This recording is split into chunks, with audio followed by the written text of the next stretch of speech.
నేస్తాలైన శ్రీరుద్ర వారి మట్టి గణేశ విగ్రహాలు ఇప్పుడు అన్ని రత్నదీప్ స్టోర్స్ లో లభ్యం. త్వరపడండి. నమస్కారం, నేను మీ జాహ్నవి. మనతో ఉన్నారు ప్రముఖ జ్యోతిష్య వాస్తు పండితులు, జ్యోతిష్య వాస్తు శిక్షణ నిపుణులు, లలిత ఉపాసకులు బ్రహ్మశ్రీ నానాజీ పట్నాయక్ గురువు గారు. సూక్ష్మంలో మోక్షం ఈ ప్రత్యేక కార్యక్రమం ద్వారా ప్రతి రోజు యొక్క స్పెషాలిటీని ప్రత్యేకంగా గురువు గారు వివరంగా వివరిస్తూ ఉంటారు కదా. మరి అలాగే వినాయక చతుర్థి పండుగ వస్తోంది. మరి పండుగకి మనందరం కూడా ఎలా సిద్ధం అవ్వాలి, ఈ విశేషాలన్నీ కూడా గురువు గారి మాటలు అడిగి తెలుసుకుందాం. నమస్కారం గురువు గారు. శ్రీమాత్రే నమః. వినాయక చతుర్థి గణపతి పండగ. సో పిల్లలు పెద్దలు ప్రతి ఒక్కళ్ళకి పండగ వాతావరణమే గురువుగారు. అయితే ఆ పండగకి ముందుగానే ఏ విధంగా మనం అందరం సిద్ధమై ఆ పండగను ఎలా జరుపుకోవడం వల్ల మరింత ఫలితం ఉంటుందండి? ఫస్ట్ ఆఫ్ ఆల్ ఏంటంటే మనందరము కూడా గణపతి పూజ కానీ ఏదైనా పూజ చేసే ముందు మనం చేసేది ఏమిటి, ఇల్లును శుభ్రపరచుకుంటాం కదా. ఇల్లును శుభ్రపరిచేటప్పుడు కొన్ని పనులు చేయకూడని ఉంటాయి. చేయకూడని ఎలా అంటే అందరూ ఏం చేస్తారు, ఉదయం నిద్ర లేచి ఫస్ట్ ఇల్లు శుభ్రపరచుకుని తర్వాత స్నానం చేస్తారు. కానీ అలా ఎప్పుడూ చేయకూడదు. మీరు స్నానం చేయకుండా చీపురు ముట్టుకోకూడదు ప్రతిరోజు కూడా. అయ్యో, చీపురు కూడా అమ్మవారి స్వరూపమే. చాటా చీపురు రెండు అమ్మవారి స్వరూపాలు. మీరు భగవంతుడు ఆలయంలోకి వెళ్తారా స్నానం చేయకుండా? పూజ గదిలోకి వెళ్తారా? వెళ్ళరు కదా. అలాగే చీపురుని కూడా ముట్టుకోవద్దని శాస్త్రం. ఓకే, కానీ తెలియక అందరూ చేసేది, తెలియక చేస్తున్నాము. ఏం కాదు, స్నానం చేసి ముట్టుకోండి, ఏమైంది, తప్పే ఉంది, చేయండి. అట్లా మా ఇల్లు మొత్తం దులుపుతున్నాము, మా చేతి ఇంకోసారి స్నానం చేయండి. తల స్నానం చేయాల్సిన అవసరమేం లేదు. ఇక్కడ వరకు కంఠ స్నానం చేయొచ్చు. అది ఫస్ట్ మొట్టమొదటిగా గుర్తుపెట్టుకోవాలి. ముందు రోజే గణపతిని తెచ్చుకోవాలి. ఇప్పుడు కూడా ఆ రోజు పోయి తెచ్చుకుంటారు చాలా మంది. మార్నింగ్ వెళ్ళి తెచ్చుకుంటారు. కొన్నిసార్లు పత్రి దొరకదు, పత్రి మార్నింగ్ తెచ్చుకోవచ్చు. కానీ ముందు రోజు గణపతిని తెచ్చుకోవాలి. ఇంకా మరొక పాయింట్ ఏంటంటే వీలైతే 9 రోజులు పెట్టుకోండి ఇంట్లో. 9 రోజులు కుదరదు, ఇంట్లో ఏదో అంటూ ముట్టే ఉంటాయి సంథింగ్. 7 రోజులు లేదా 5 రోజులు లేదా 3 రోజులు పెట్టుకోవచ్చు, లేదా 1 రోజు కూడా పెట్టుకోవచ్చు. కాకపోతే ఏంటంటే వీలైనన్ని ఎక్కువ రోజులు పెట్టుకోండి ఇంట్లో. ఎందుకంటే మీరు ఒక ప్రాణ ప్రతిష్టలా చేసి దానికి ఒక నిష్టగా పూజ చేస్తారు చూసారా. ఆ రోజు ఎన్ని రోజులు అయితే చేస్తారో అన్ని రోజులు నేల మీద పడుకోవాలి. ఎవరైతే పూజ చేస్తారో వాళ్ళు బ్రహ్మచర్యాన్ని పాటించాలి, నేల మీద నిద్రించాలి, ఒక దీక్ష తీసుకున్నట్టుగా చేయాలి. అప్పుడు ఏమవుతుందంటే మనం ఏదో పూజ చేసేస్తున్నాం అనుకుంటాం. కాదు, గణపతికి సంబంధించిన కళలు, ఆ దైవీ కళలు ఇంట్లో వ్యాపిస్తాయి. ఆ వ్యాపించినటువంటి దైవీ కళల మూలంగా మీకు ఎక్కడ ఆటంకం కలగాలో కలిగేలా చేస్తాడు, ఎక్కడ ఆటంకం కలగకూడదో కలిగకుండా చేస్తాడు. మనం అనుకుంటే అయ్యో ఇక్కడ ఆటంకం కలిగిందని, ఆటంకం కలగడం కూడా మంచిగా చేస్తాడు. ఎందుకంటే ఆటంకం కలిగించేవాడు కూడా గణపతే. అవునా? అంటే ఎలా అంటే చెప్తాను చూడండి. ఇప్పుడు ఒక అబ్బాయి ఎవరో ట్రైన్కో ఫ్లైట్కో వెళ్ళబోయాడు, మిస్ అయిపోయింది, అయ్యో మిస్ అయిపోయిందని బాధపడతారు. తర్వాత ఆ బస్సు ఏదో యాక్సిడెంట్కి గురైందని, నాకు అమ్మాయి మంచిదేది మిస్ అయింది అనుకుంటాం. అవును, అంటే అక్కడ ఆటంకం కలగడం మంచిదేగా, అంతేగా. అవునా కదా. అలా ఏంటంటే గణపతిని గనక ధ్యానిస్తే మనకి ఎక్కడ మిస్ అయితే మనం కాపాడబడతాం, అక్కడ మిస్ అయ్యేలా చేస్తాడు ఆయన. ఓకే, అలాగే మనకి శాస్త్రాల్లో 32 గణపతులు చెప్పారు, 1 2 కాదు. ఇంకా కొన్ని వీటిల్లో అయితే 54 గణపతులు కూడా చెప్పారు. అంటే 54 రకాల గణపతులు. మరొకటి ఏంటంటే అందరూ ఏమనుకుంటారంటే గణపతి అంటే కేవలం ఏదో పార్వతీ పరమేశ్వరులకి అప్పుడు ఏదో శివుడు వచ్చి అప్పుడు మాత్రం ఆవిర్భావం జరిగింది అనుకుంటారు. కాదు, శివపార్వతులు ఇద్దరు కూడా వాళ్ళు వివాహానికి ముందు గణపతి పూజ చేశారు. ఓంకార రూపం గణపతి. బ్రహ్మ తను సృష్టిని ఎలాగ దాన్ని ముందుకు తీసుకెళ్లాలన్నప్పుడు గణపతిని ధ్యానం చేస్తే ఒక ఓంకారం వచ్చింది. ఓంకారం వచ్చి దాని గురించి జ్ఞానాన్ని ఇచ్చింది. అదేవిధంగా మనకి వ్యాస మహర్షి ఈ పురాణాలు ఇవన్నీ రాయడానికి ముందు ఆయనకి తోచకపోతే గణపతిని ధ్యానం చేశాడంటారు. కాబట్టి ఏంటంటే గణపతి అనేటువంటి స్వరూపం ఏదైతుందో విష్ణువే గణపతి. విష్ణువే గణపతి అనడానికి ఏమిటి అంటే మనకు కొన్ని పురాణాల్లోని వాటిల్లోని ఒకసారి విష్ణు పార్వతీదేవి వైపు చూసి, అన్నా చెల్లెలు కదా వాళ్ళిద్దరు, చూసి ఒకసారి నీ కడుపును పుట్టాలి అనుకున్నట్ట.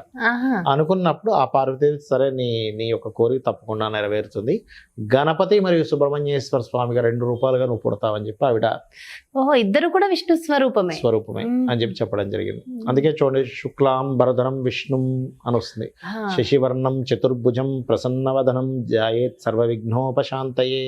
అవును. అంటే ఎందుకు, విష్ణువే గణపతి. గణపతి. ఓకే, అయితే ఈ యొక్క గణపతికి సంబంధించిన విషయంలో మనం ఏమనుకుంటాం, కేవలం మానవ మాతృలకు మాత్రమే అని అనుకుంటాం కాదు, సకల దేవతలకి గణపతి యొక్క అవసరం ఉంది. ఆఖరికి ఈ సృష్టిని నడిపిస్తున్నటువంటి ఈ సృష్టికి పార్వతి మన పితరం జగత పితరం వందరి పార్వతీ పరమేశ్వరం అంటూ ఉంటాం కదా, ఈ జగత్తుకి తల్లిదండ్రులైనటువంటి వారికి కూడా గణపతి సహాయం చేశాడు, తెలుసా మీకు? అవునా?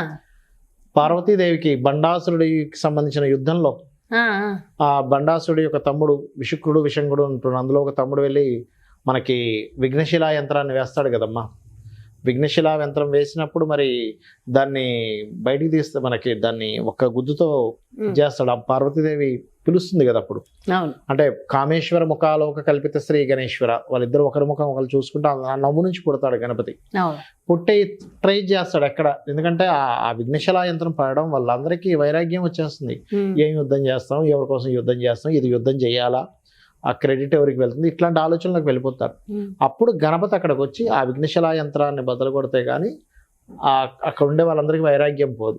మరి వీళ్ళందరూ ఉన్నారుగా, ఎందుకు గణపతినే పిలిచిందంటే గణపతికే అది సాధ్యం.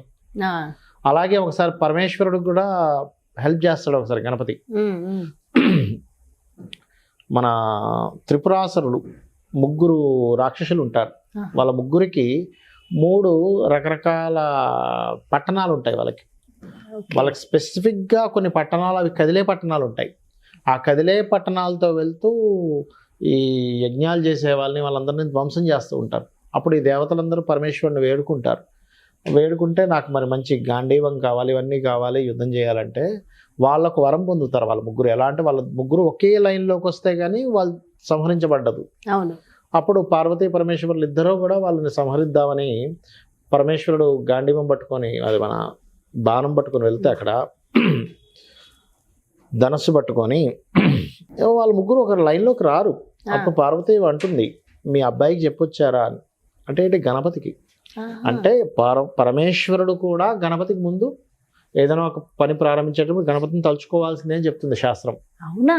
పరమశివుడు సైతం చెప్పుకోవాలని చెప్తుంది. అలాగే అప్పుడు ఏం చేస్తాడు, ఆ యొక్క శివుడు గణపతి దగ్గరికి వెళ్తే నన్ను కొంతసేపు ధ్యానించు అంటే, ధ్యానిస్తుండగా శివుని యొక్క శరీరంలోంచి 5 ముఖాలు ఉన్నటువంటి గణపతి బయటకు వస్తాడు.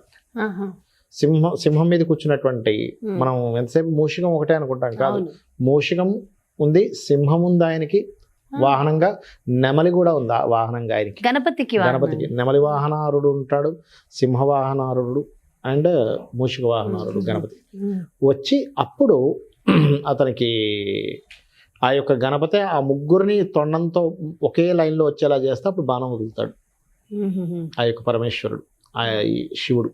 అయితే ఇక్కడ ఏంటంటే గణపతిని ఎక్కువగా గరికతోనే పూజించాలి అని చెప్తుంది శాస్త్రం. ఎందుకు, దాని వెనుక సైంటిఫిక్ రీజన్ ఏమైనా ఉంది. సైంటిఫిక్ రీజన్ అంటే ఇక్కడ అలా కాదు. ఇక్కడ ఏంటంటే మీకు చూడండి, ఏదైనా ఒక ఆటంకం కలుగుతుంది, ఎటువంటిది, చదువులో కావచ్చు, అదేవిధంగా వివాహంలో కావచ్చు, సంతాన సంబంధించిన విషయంలో కావచ్చు, ఏదైనా ఆటంకం కలుగుతుంది అంటే దానికి కారణం ఏంటంటే మీరు పూర్వజన్మల్లో చేసిన కర్మ. ఆ కర్మ మూలంగానే ఆటంకాలు కలుగుతుంటాయి. అది ఏ గ్రహ రూపంలో మనకు వస్తుంది అంటే కేతు గ్రహం రూపంలో వస్తుంది మనకి. ఈ కేతువుకి అధిష్టాన దేవత ఎవరంటే గణపతి. కేతువుని దర్భతోని గరికతోని పోలుస్తారు. దర్భ వేరు, గరిక వేరు. గరిక ఏంటంటే ఇలా మొలిచి మళ్ళీ ముందుకు వెళ్ళి మళ్ళీ భూమిలోకి వెళ్ళి మళ్ళీ మొలుస్తుంది. అలాగా గరిక, ఎందుకంటే దాని యొక్క వంశాంకురాన్ని అది పెంచుకుంటూ వెళ్తుంటుంది దీన్ని. ఇప్పుడు మనకి ఆటంకాలు చదువులో లేదా సంతానము, వివాహము, ఇవన్నీ ఆటంకాలకి గరికతో ఎప్పుడైతే మనం గణపతిని అర్చిస్తామో ఆ ఆటంకాలు పూర్తిగా తొలగించేటువంటి యోగాన్ని ఆ యొక్క గణపతి మనకిస్తాడు. అలాగే గణపతిలో సకల దేవతలు ఉన్నాయని చెప్తుంది శాస్త్రం. ఇప్పుడు చూడండి, గణపతి 10 హస్తాలతో ఉంటాడు ఆయన, ఇటు 5. మీరు గమనించండి, గణపతి చేతుల్లో ఉన్నటువంటి మొట్టమొదటిగా పైన చక్రము, ఆ యొక్క తామర పువ్వు ఉంటాయి. చక్రం అంటే విష్ణువు, తామర పువ్వు అంటే లక్ష్మీదేవి. తర్వాత దాని కింద చూసుకున్నట్లయితే త్రిశూలము మరియు అంకుశం ఉంటుంది. త్రిశూలం అంటే శివుడు, అంకుశం అంటే అమ్మవారు. దాని తర్వాత కిందకి కనుక చూసినట్లయితే అక్కడ నాగలి, అదేవిధంగా వరి పట్టుకున్నట్టుగా ఉంటుంది. అంటే నాగలంటే మనకి వరాహస్వామి, వరి అంటే ఈ భూదేవి. అలా అదేవిధంగా ఇంకొంచెం కిందకు వచ్చినట్లయితే పూల బాణాలు, చెరుకు విల్లు ఉంటుంది, ఒకవైపు ఏమో నల్ల కలువలు ఉంటాయి, అంటే రతి మనమతులు. అలాగే కిందకు వచ్చినట్లయితే ఒకవైపు దంతము, ఇంకోవైపు సిద్ధి బుద్ధికి సంబంధించిన పుస్తకాలు కానీ ఇది కానీ ఉంటుంది. అంటే ఏమిటి, గణపతి అంటే పార్వతీ పరమేశ్వరుడు, విష్ణువు, రతి మనమదులు, వరాహస్వామి, వీళ్ళందరి యొక్క స్వరూపం గణపతిలో ఉంది. మనకి గానాపత్యులు అని ఉంటారు. ఈ గానాపత్యులు ప్రత్యేకంగా గణపతిలోనే సకలం చూసుకుంటూ చేసేవాళ్ళు ఉన్నారు. ఇప్పుడు వైష్ణవులు, అదేవిధంగా మనకి శివుణ్ణి కొలిచేటువంటి వారు ఎట్లా అయితే ఉన్నారో, శక్తి ఆరాధకులు ఇలా ఎలా అయితే గానాపత్యులు అని అంటారు. వాళ్ళకి గణపతినే ఆరాధిస్తూ ఉంటారు. అలాగా మనకి శాస్త్రంలో గణపతికి సంబంధించినటువంటి అనేకమైనటువంటి విషయాలు ఉన్నాయి. ఒక్కొక్క గణపతిని ఒక్కొక్క పరంగా చేయమని చెప్పారు. ఇప్పుడు సంతానం కోసం సంతానానికి ఇబ్బంది అవుతున్నప్పుడు బాల గణపతిని చేయాలి. ప్రతిదీ ఆటంకాలు జరుగుతున్నాయన్నప్పుడు ఓం వక్రతుండాయ నమః చేసుకుంటే ప్రతి ఆటంకం తొలగుతుంది. అంటే విగ్రహం తెచ్చుకునేది కూడా అలా తెచ్చుకోవాలంటారు. మీకు అలాంటి విగ్రహం దొరకాలంటే దొరకదు, నామస్మరణ చేసుకోవచ్చు. ఓం వక్రతుండాయ నమః, ప్రతి ఆటంకం తొలగుతుంది. అదేవిధంగా ఓం బాల గణపతియే నమః, సంతాన ప్రాప్తి. అలా ఒక్కొక్క ఓం శక్తి గణపతి అయి నమః, శక్తి వస్తుంది. ఓం సిద్ధ గణపతి అయి నమః, ఏ పనైనా సిద్ధిస్తుంది. అలాగా ఒక్కొక్క దానికి అంటే ఒకటే సంకల్పం పెట్టుకుని ఆ మంత్రాన్ని చేసుకుంటూ ఐశ్వర్య అభివృద్ధి కోసం ఓం లక్ష్మీ గణపతి అయి నమః అట్లా చేసుకోవచ్చు. అది సో ఇలా చేసుకుంటూ విజయం సిద్ధించాలి. ఓం విజయ గణపతి అయి నమః. ఆ గణపతిని తెచ్చుకునే రోజు నుంచి కూడా సంకల్పం మొదలు పెట్టుకుని చక్కగా చేసుకుంటే బాగుంటుంది. ఇంకా అంటే వినాయక చతుర్థికి సంబంధించి ఇంకొక వీడియోలో ఇంకొంచెం ఇన్ఫర్మేషన్ కూడా కావాలి గురువు గారు. అంటే చాలా చక్కటి ఇన్ఫర్మేషన్ ఇచ్చారు. Thank you so much. నమస్కారం. శ్రీమాత్రే నమః. చూసారు కదండి. మరి ముందుగా వినాయకుడిని మనం ఇంటికి తీసుకుని ఆహ్వానించే ముందు ఖచ్చితంగా మనం ఎలాంటి నియమ నిష్టలు ఆచరించాలి, ఎప్పుడు మనం చేయవలసిన విధి విధానాలు ఏమిటి అనేది డీటెయిల్గా ఎక్స్ప్లెయిన్ చేశారు కదా. మనందరికీ విషయ పరిజ్ఞానాన్ని అందిస్తూ చక్కటి కథని కూడా వివరించారు కదా. మరో ప్రత్యేకమైన కార్యక్రమంతో మళ్ళీ మీ ముందుకు వచ్చేస్తాను. మరి అలాగే మీ యొక్క జాతకానికి సంబంధించి కానీ, లేదంటే మీ ఇంటి వ్యాపార వాస్తుకు సంబంధించి కానీ గురువు గారిని సంప్రదించాలి, అపాయింట్మెంట్ కావాలి అనుకుంటే క్రింద డిస్ప్లే అవుతున్నటువంటి నెంబర్స్కి కాల్ చేయగలరు. నమస్కారం. సుమన్ టీవీలో మీ పర్సనల్ అండ్ బిజినెస్ ప్రమోషన్స్ కోసం కింది నెంబర్కి కాంటాక్ట్ చేయండి.